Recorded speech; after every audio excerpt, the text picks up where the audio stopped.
پھر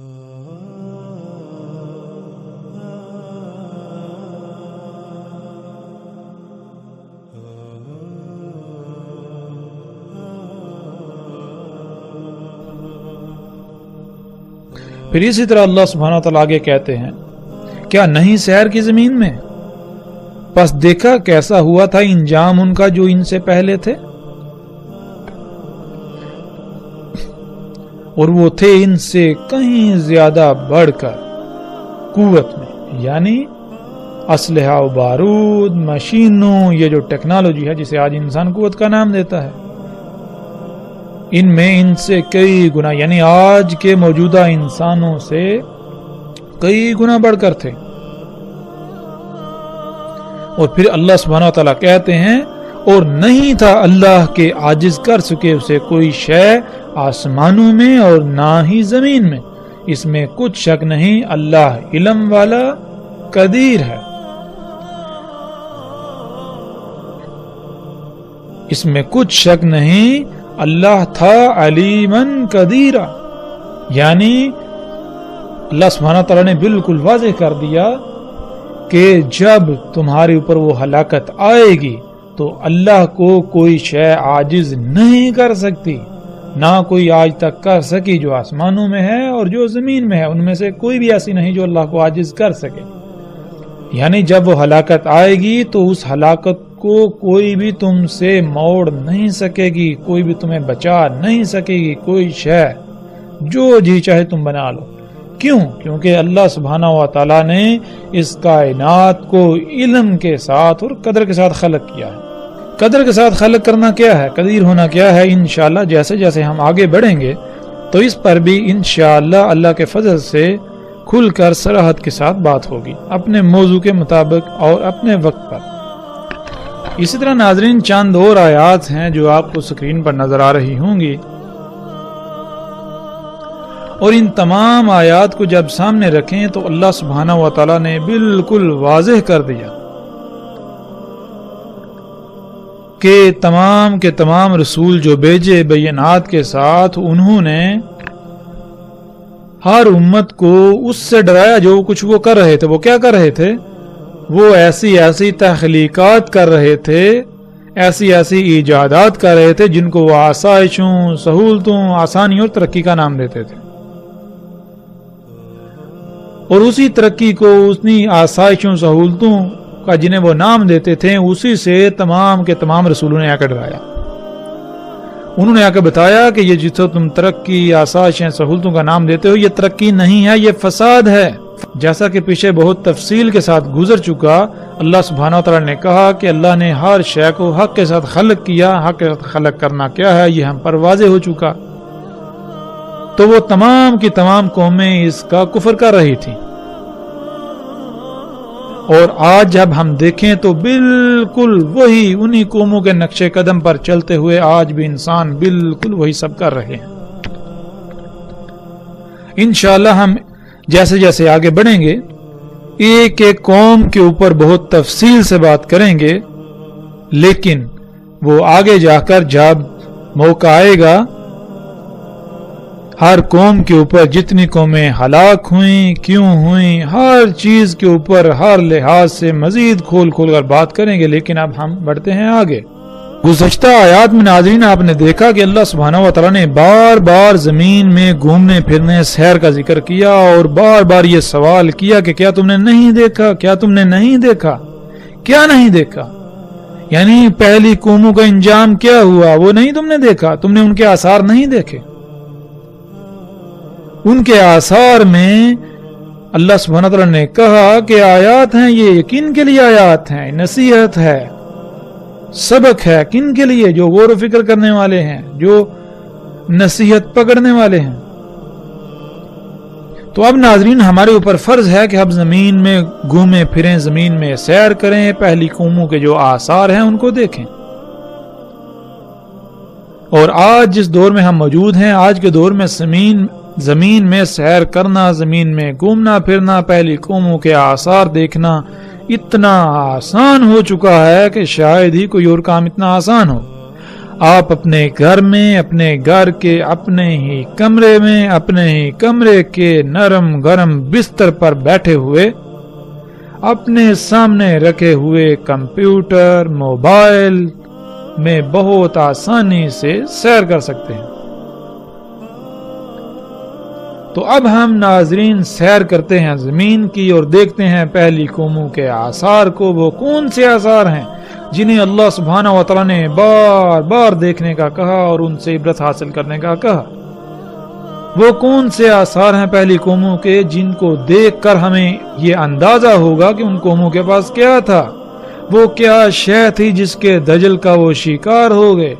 وہ کیا شے تھی جس کی وجہ سے وہ یہ کہتے تھے کہ ہمیں کوئی زوال نہیں، دنیا کی کوئی طاقت ہمارا کچھ نہیں بگاڑ سکتی؟ وہ کیا شے تھی جس وجہ سے وہ رسولوں کی تکذیب کر دیتے تھے؟ وہ اللہ کی آیات کے خلاف نکل پڑتے تھے، وہ اللہ کی کائنات میں فساد کرتے تھے۔ وہ کون سی شے تھی؟ جیسا کہ قوم عاد نے کہا، اس آیت میں بھی ہے، اللہ سبحانہ وتعالیٰ کہتے ہیں پس جو عاد تھے پس استکبار کیا، یعنی وہ زمین میں بڑے بن بیٹھے، زمین کی تمام مخلوقات کو یہ کہتے تھے کہ ہماری غلامی کرو، ہماری بات مانی جائے گی، حالانکہ ان کو اس کا حق نہیں تھا، اور تھے وہ بہت بڑھ کے قوت میں سے، وہ قوت میں بہت بڑھ کے تھے، یعنی کہ ان کے پاس اسلحہ، بارود، مشینیں، ٹیکنالوجی، یہ جو قوت ہے بہت زیادہ تھی، اور وہ یہ کہتے تھے کہ کون ہے جو ہم سے بڑھ کر قوت میں ہے، جو ہم سے قوت میں بڑھ کر ہے۔ اور ناظرین یہاں یہ بات ذہن میں رکھنی چاہیے کہ وہ زبان سے ایسا ہرگز نہیں کہتے تھے، نہ ہی آج تک کسی نے زبان سے یہ دعویٰ کیا کہ کون ہے جو ہم سے قوت میں بڑھ کر ہے، بلکہ یہ انسان کے اعمال کی زبان ہے۔ قوم عاد کے پاس جو ٹیکنالوجی، جو مشینیں، جو کچھ تھا، ان کے بل بوتے پر ان کے اعمال کی یہ زبان تھی کہ کوئی بھی ان سے قوت میں بڑھ کر نہیں ہے۔ تو اللہ سبحانہ و تعالیٰ کہتے ہیں کیا تم نے نہیں دیکھا کہ اللہ ہی وہی ذات ہے جس نے تمہیں خلق کیا اور وہی تم سے بڑھ کر ہے قوت میں؟ اور آگے اللہ سبحانہ وتعالیٰ کہتے ہیں اور وہ تھے اللہ کی آیات کے ساتھ جہد کرنے والے، یعنی ان کے پاس اتنا علم تھا کہ جب کوئی بھی آندھی، طوفان، کوئی عذاب آنے والا ہوتا تو وہ ایسے بندوبست کرتے یا تو وہ عذاب نہ آتا یا پھر وہ عذاب ان کا کچھ بگاڑ نہ پاتا، جس کی وجہ سے وہ سمجھتے تھے کہ ان سے بڑھ کر کوئی قوت میں نہیں ہے، جیسے آج امریکہ اور مغرب سمجھتے ہیں کہ دنیا میں کوئی بھی ان سے طاقت میں بڑھ کر نہیں۔ لیکن اس کے باوجود کوئی بھی ایسی تباہی جنہیں قدرتی آفات کہتے ہیں، ان کے آگے یہ لوگ بے بس ہیں، اور اگر آج ان کو ایسے وسائل حاصل ہو جائیں کہ ایسی آفات بھی ان کا کچھ بگاڑ نہ پائیں تو ذرا تصور کریں کہ ان کا دعویٰ کیا ہوگا۔ یہ یہی سمجھیں گے کہ کائنات میں اگر کوئی رب ہے تو یہی ہے، ان کے علاوہ اور کوئی نہیں، اور کوئی نہیں ان کا کچھ بگاڑ سکتا۔ یعنی کہ اگر کوئی تباہی آ رہی ہے، کوئی زلزلہ آ رہا ہے، تو اگر ان کے پاس یہ قوت ہے یہ پہلے ہی اس کو روک دیں تو ظاہر ہے ان کا دعویٰ تو یہی ہوگا۔ بالکل یہی دعویٰ قوم عاد کا تھا اور جو باقی قومیں تھیں، لیکن ان کے ساتھ کیا ہوا؟ اللہ سبحانہ و تعالیٰ نے ہر لحاظ سے سب کچھ کھول کھول کر واضح کر دیا۔ اب ہمارے اوپر فرض یہ ہے کہ ہم زمین کی سیر کریں اور جانیں وہ کون سے آثار ہیں جن کا بار بار قرآن میں اللہ سبحانہ تعالیٰ نے ذکر کیا، اور ان سے ہمیں یہ اندازہ ہو، یہ ادراک ہو کہ پہلی قوموں کے پاس کیا تھا، وہ کون سی شے تھی جس کے دجل کا وہ قومیں شکار ہو گئیں اور تباہی و ہلاکت نے انہیں آ گھیرا، وہ کون سی شے تھی جس سے تمام کے تمام نبیوں نے ان کو ڈرایا کہ یہ دجال ہے، حالانکہ تم اسے مسیحا سمجھتے ہو، یہ مسیحا نہیں ہے، یہ دجال ہے۔ تو ناظرین آپ سکرین پر ان اینٹوں کو دیکھ سکتے ہیں، یہ اینٹیں آج دنیا کے مختلف علاقوں میں دریافت ہوئی ہیں جو کہ زمین تلے دبی ہوئی تھی۔ ان اینٹوں میں سے ایک ایک اینٹ کا وزن اور اس کی لمبائی اور چوڑائی کا جب انسان کو علم ہوتا ہے تو اس کے رونگٹے کھڑے ہو جاتے ہیں۔ اسکرین پر نظر آنے والی ان اینٹوں کی لمبائی تقریباً 60 فٹ، ان کی چوڑائی اور موٹائی 12 سے 20 فٹ کے درمیان، اور ایک اینٹ کا وزن تقریباً کم سے کم 1200 ٹن ہے، جس کے بارے میں تصور کرنے سے بھی انسان کے رونگٹے کھڑے ہو جاتے ہیں۔ آج یہ اینٹیں اردن اور روس کے مختلف علاقوں میں زمین کی کھدائی کے درمیان دریافت ہوئیں، اور جب تحقیقات کی گئیں دنیا کے بڑے بڑے نامور سائنسدانوں نے ان اینٹوں پر تحقیقات کی تو پتہ چلا یہ اینٹیں آج سے 5000 سال پہلے کی ہیں، اور ان کے دبنے کی وجہ ایک بہت بڑا عظیم سیلاب تھا، اور ان اینٹوں سے بلند و بانگ آسمانوں کو چھوتی عمارتیں تعمیر کی گئی تھی۔ اور ناظرین، آج ایسی اینٹیں بنانا اور ایسی اینٹ کو اٹھانے کا انسان تصور بھی نہیں کر سکتا، اس کے باوجود کہ انسان آج بڑے بڑے دعوے کرتا ہے کہ وہ قوت میں بہت بڑھ کر ہے، اس کے بعد اس کے پاس بڑی بڑی مشینیں۔ آج انسان کے پاس جتنی بھی مشینیں ہیں ان کئی مشینوں کو جمع کرنے سے بھی ان اینٹوں کو اٹھانا اور اٹھا کر کسی مقام پر رکھنا یا ان سے کسی دیوار کی تعمیر کرنا انسان کے خواب و خیال سے بھی باہر ہے۔ تو ناظرین، ہم غور کریں کہ وہ کون سی شے تھی جس شے سے ان انسانوں نے یہ اتنی بڑی بڑی اینٹیں بنائیں، اور وہ کون سی شے تھی جس سے اتنی بڑی بڑی اینٹوں کو اٹھا کر ان سے عمارتیں تعمیر کی گئیں۔ ان اینٹوں میں غور و فکر کرنے سے رائے برابر بھی شک نہیں رہتا جو قرآن میں اللہ سبحانہ و تعالی نے کہا کہ تم پہلی قوموں کے 10% کو بھی نہ پہنچے اور نہ پہنچ سکتے ہو۔ تو ناظرین، آج ہم جو مشینیں دیکھتے ہیں یہ بڑی بڑی غیر معمولی قوت کی حامل مشینیں، یہ ان قوموں کا 10% بھی نہیں ہے۔ یہی وہ مشینیں تھیں جن کے دجل کا وہ لوگ شکار ہو گئے، یہی وہ ایجادات تھیں انسان کے اپنے ہی ہاتھوں سے کی ہوئی جن کے دجل کا وہ شکار ہو گئے، اور وہ سمجھتے تھے کہ یہ تو سہولتیں ہیں، یہ تو مسیحا ہے، یہ تو فائدے کی اشیاء ہیں، لہذا دنیا میں خوب انجوائے کرو، عیاشیاں کرو، مزے لوٹو، آسانیاں، سہولتیں۔ ناظرین، آج جن سائنسدانوں نے، بڑے بڑے نامور سائنسدانوں نے ان اینٹوں کے اوپر تحقیقات کی تو انہوں نے یہ بات کی کہ اول تو یہ کام انسان کا نہیں ہے، اور اگر کسی بھی صورت یہ یقین دلا دیا جائے یا یہ مان لیا جائے کہ یہ کام انسان کا ہی ہے تو جن انسانوں نے یہ کام کیا وہ موجودہ انسانوں سے اس قدر ٹیکنالوجی میں بڑھ کر تھے کہ آج کا انسان اس کا تصور بھی نہیں کر سکتا۔ اسی طرح ناظرین، سکرین پر نظر آنے والے یہ بلاکس جنہیں ایچ بلاکس کہا جاتا ہے،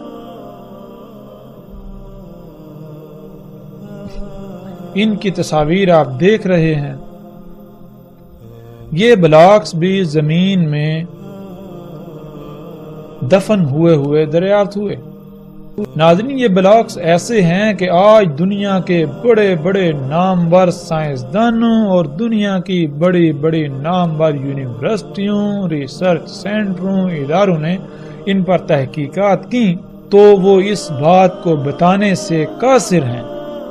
کہ بلاکس کیسے بنائے گئے، ان کو کیسے تراشا گیا،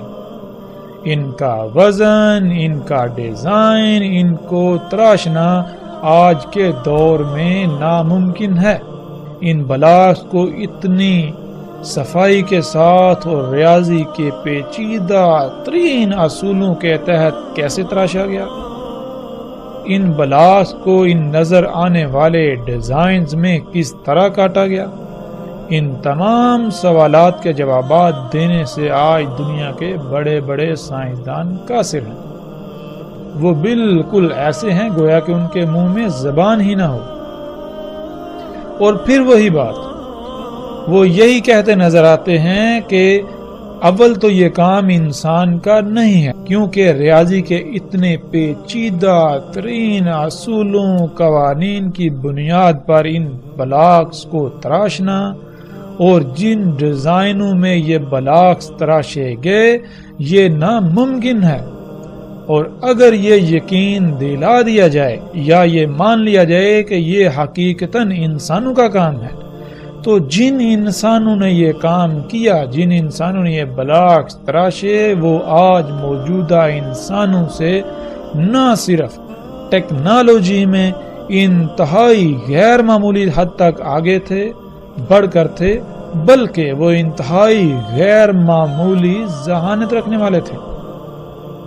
اور آج کا انسان ان کا مقابلہ کرنے کا تصور بھی نہیں کر سکتا۔ پھر اسی طرح ناظرین، جو تصاویر ابھی آپ سکرین پر دیکھ رہے ہیں، یہ خطہ ہند میں ملک پاکستان کے صوبہ سندھ کی ہیں، جنہیں دنیا موہنجو داڑو اور ہڑپا کے نام سے جانتی ہے۔ ناظرین، بہت عرصہ تک یہ تباہ شدہ شہروں کے کھنڈرات دنیا کی توجہ کا مرکز بنے رہے۔ بڑے بڑے نامور سائنسدانوں نے ان کے اوپر تحقیقات کی، دنیا کی یونیورسٹیوں کی بڑی بڑی نامور ٹیموں نے ان پر تحقیقات کی، لیکن وہ کسی نتیجے پر پہنچنے سے قاصر رہے۔ اور پھر دوسری جنگ عظیم میں امریکہ نے جب جاپان کے 2 شہروں پر ایٹمی بم پھینکے اور اس کے بعد صنعتی انقلاب کے نام سے فساد دن بدن بڑھتا رہا، اور آج جب انسان کو مزید غیر معمولی فزکس، کیمسٹری اور ریاضی کے قوانین پر عبور حاصل ہوا، تو سائنسدانوں نے ایک بار پھر ان کھنڈرات پر تحقیقات کی۔ جب تحقیقات کی تو پتہ چلا کہ ان علاقوں کی مٹی میں بالکل وہی ریڈیشنز پائی جاتی ہیں جو ریڈیشنز ان جگہوں پر پائی جاتی ہیں، ان جگہوں کی ان اشیاء میں پائی جاتی ہیں جہاں پر 1945 میں امریکہ نے ایٹم بم پھینکے تھے، یعنی ہیروشیما اور ناگاساکی۔ ہیروشیما اور ناگاساکی میں جہاں پر امریکہ نے ایٹم بم گرائے، ان جگہوں کی مٹی، پتھروں اور مختلف اشیاء میں جو ریڈیشنز پائی جاتی ہیں، بالکل وہی ریڈیشنز ان مقامات پر پائی جاتی ہیں۔ یعنی نتیجہ کیا نکلا؟ نتیجہ یہ نکلا کہ رائے برابر بھی یہ شک نہ رہا کہ یہ تہذیبیں ایٹم بم کی وجہ سے تباہ ہوئیں۔ پھر جیسے جیسے مزید تحقیقات کی گئیں تو پتہ چلا یہ انتہائی جدید ترین شہر تھے، انتہائی وسائل کے حامل شہر، اور یہ شہر ایٹمی بم کے حملے میں تباہ ہوئے، بالکل اسی طرح جس طرح جاپان کے شہر ہیروشیما اور ناگاساکی تباہ ہوئے۔ اور جب ہم قرآن میں دیکھیں تو اللہ سبحانہ و تعالیٰ کیا کہتے ہیں؟ اللہ سبحانہ و تعالیٰ حیران کن یہ بات کرتے ہیں۔ اللہ سبحانہ و تعالیٰ کہتے ہیں کذبت ثمود وعاد بالقاریہ، تکذیب کی تھی قوم عاد اور قوم ثمود نے القاریہ سے۔ القاریہ کسے کہتے ہیں؟ جب ہم القاریہ کو جاننا چاہیں، اور قرآن میں القاریہ پر پوری ایک سورت موجود ہے جس کا نام بھی القاریہ ہے،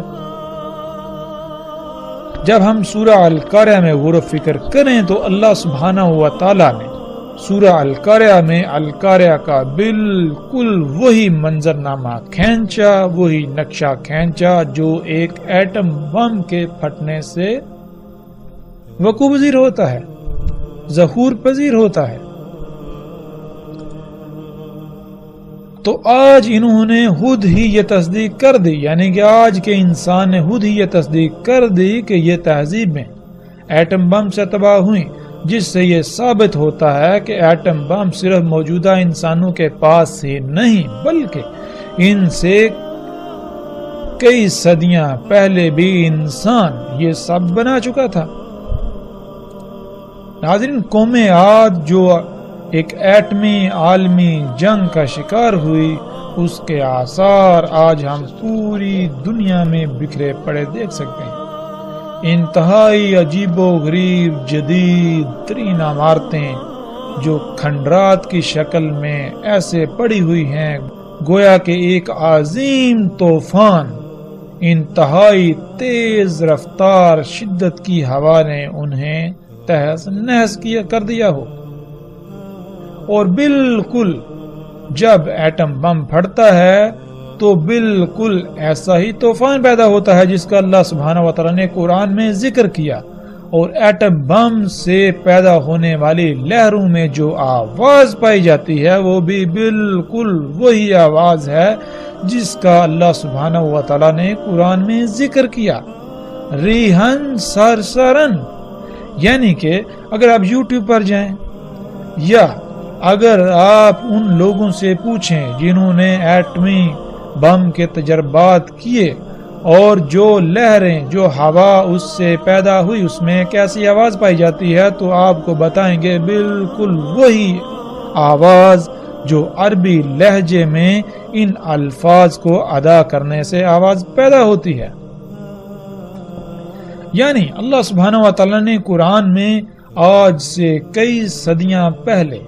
14 صدیاں پہلے قرآن میں اتنے بڑے بڑے عجیب و غریب راز رکھ دیے، لیکن اپنے آپ کو مسلمان کہلانے والے، اپنے آپ کو علماء کہلانے والے ان لوگوں کے محتاج ہیں جن کو یہ اپنی زبان سے کافر و مشرک کہتے ہیں۔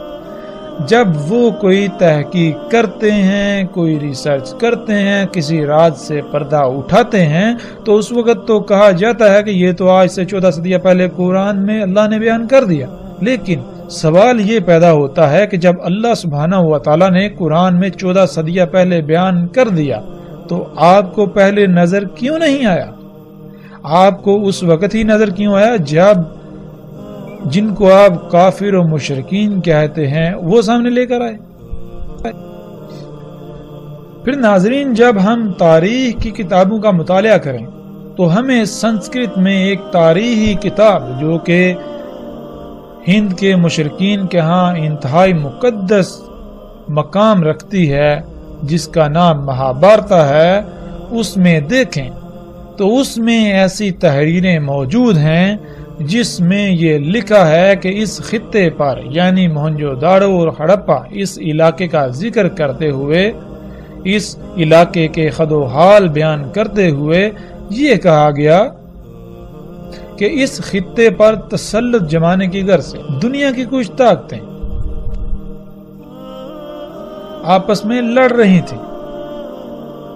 اور وجہ کیا تھی؟ وجہ یہ تھی اس خطے میں زیر زمین قدرتی وسائل تھے، یعنی زیر زمین ایسی اشیاء تھیں جو انتہائی قیمتی تھی، جن کی وجہ سے، جن کے حصول کے لیے دنیا کی کچھ طاقتیں یعنی دنیا کی 3 طاقتیں آپس میں لڑ رہی تھیں، اور تینوں میں سے ہر ایک کا یہی لالچ تھا، ہر ایک کا یہی مقصد تھا کہ وہ غالب آ جائے اور یہ وسائل اس کی ملکیت میں چلے جائیں اور یوں وہ پوری دنیا پر اپنا تسلط قائم کر لے۔ بالکل ویسا ہی نقشہ جیسا کہ آج امریکہ، روس اور چین وغیرہ کی سرپرستی میں دنیا 3 حصوں میں تقسیم ہو کر خام تیل کے نام پر یا قدرتی وسائل کے نام پر شام و عراق کو اپنا مرکز بنائے ہوئے لڑ رہی ہے۔ پھر مہابھارت اور ملنے والی تحریروں میں جو تحریر ہے وہ یہ کہ ان شہروں کے باسیوں کو 7 دنوں میں شہروں کو خالی کرنے کی مہلت دی گئی، اور 7 دن بعد دنیا میں ایک عالمی جنگ کسی صورت پیدا ہو گئی۔ یہاں ایسے ہتھیاروں سے حملہ کیا گیا جو خودکار اڑتے ہوئے، یعنی میزائل جن کے پھٹنے سے یہاں ایسی سفید آگ ظاہر ہوئی جو سورج سے 1000 گنا زیادہ گرم اور زیادہ روشن تھی۔ جہاں وہ ہتھیار پھٹے وہاں سب کچھ حرارت کی وجہ سے پگھل گیا اور یہ شہر زمین تلے دب گئے۔ قرآن میں اللہ سبحانہ وتعالی نے واضح صراحت کے ساتھ بتا دیا کہ یہ قوم عاد تھی جو القاریہ سے تباہ ہوئی۔ القاریہ یعنی عالمی ایٹمی جنگ۔ یہ دنیا میں اپنے انہی قدرتی وسائل سے بنائی جانے والی ٹیکنالوجی کی وجہ سے قوت میں اپنا کوئی ثانی نہ رکھتی تھی، اور یہ اس قوم کا دعویٰ تھا کہ کوئی بھی اس سے قوت سے بڑھ کر نہیں ہے۔ اور قوم سمود جن کے ہاتھوں قوم عاد تباہ ہوئی، جیسے آج دنیا میں قدرتی وسائل یعنی اللہ کے غیب کی تکذیب کی خاطر لڑائی جاری ہے، اس وقت بھی ایسا ہی تھا جیسے آج امریکہ کے مد مقابل کوئی نہیں، اسی طرح قوم عاد کے مد مقابل بھی کوئی نہیں تھا، اور جیسے آج روس امریکہ کے مد مقابل سر اٹھا رہا ہے اور سر اٹھا چکا ہے، اسی طرح اس وقت ایک دوسری قوم جسے قرآن میں اللہ سبحانہ وتعالی نے قوم سمود کہا، وہ تھی جس نے سر اٹھایا اور قوم عاد کی ہلاکت کا سبب بنے۔